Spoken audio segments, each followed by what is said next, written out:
Now, just talking about the theme of the conference. It is only yesterday that I was just reading a report by European Commission, and I just wanted to share just few lines with you. According to European Commission, the global middle class is expected to grow and reach 5.5 billion by 2030, and around 87% of the additional middle class population will be Asians.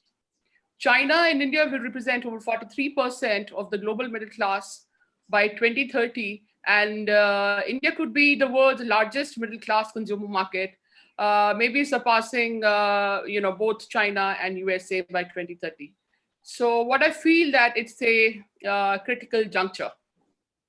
After thousands of years of most people on the planet living as serfs, as slaves, or in other destitute scenarios, more than half the population now has the financial means to be able to do more than just try to survive.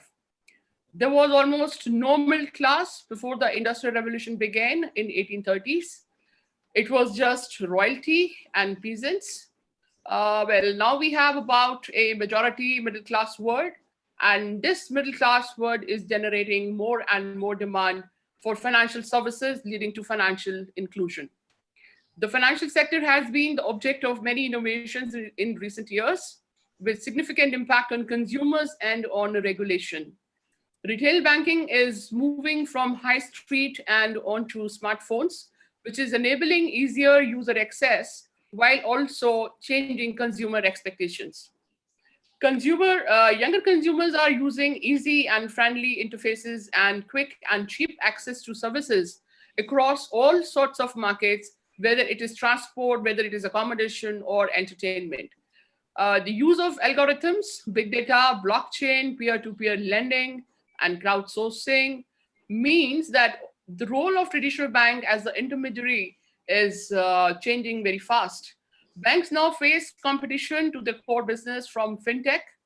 Fintech would mean the businesses which are having or they're using financial technology, and the large platform-based competitors, which are called big techs. Technology has significantly reduced the cost of consumers by way of lowering transactions and switching cost. But at the same time, we are seeing a trend that rather than switching providers, consumers are multi-homing. That is, they are opening several accounts with different providers to test the market and build up trust. The topic is really, and it's rapidly growing in visibility as fintech or neobanks are gaining market share.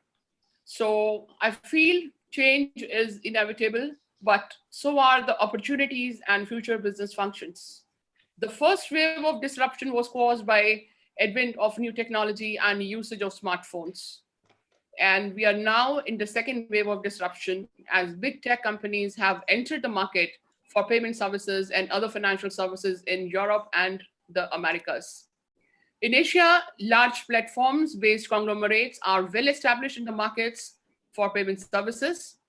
In India, demonetization first and the pandemic later has seen the rise of many fintechs and the big techs operating very successfully and with very profitable and competitive business models, threatening the profitability of traditional banks. The latest buzzword in financial landscape is decentralized finance, which is DeFi, which aims to disintermediate traditional financial institutions using blockchains and cryptocurrencies. Nevertheless, DeFi is still nascent, free-willing, and largely unregulated. The Indian government is taking several steps to curb the introduction of cryptos in the mainstream markets. The pertinent question to ask is, what is the future of cryptos in India?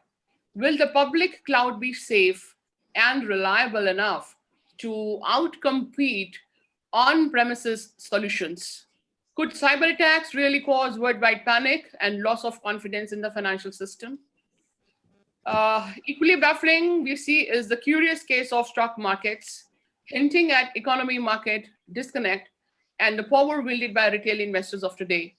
Now, can this be termed as a stock market bubble? The answer to these questions are not simple. Hence, in our quest of knowledge, this convention is a step to check in with industry leaders, innovators, subject matter experts, the regulators as to how Each of these forces will shape our lives in many ways.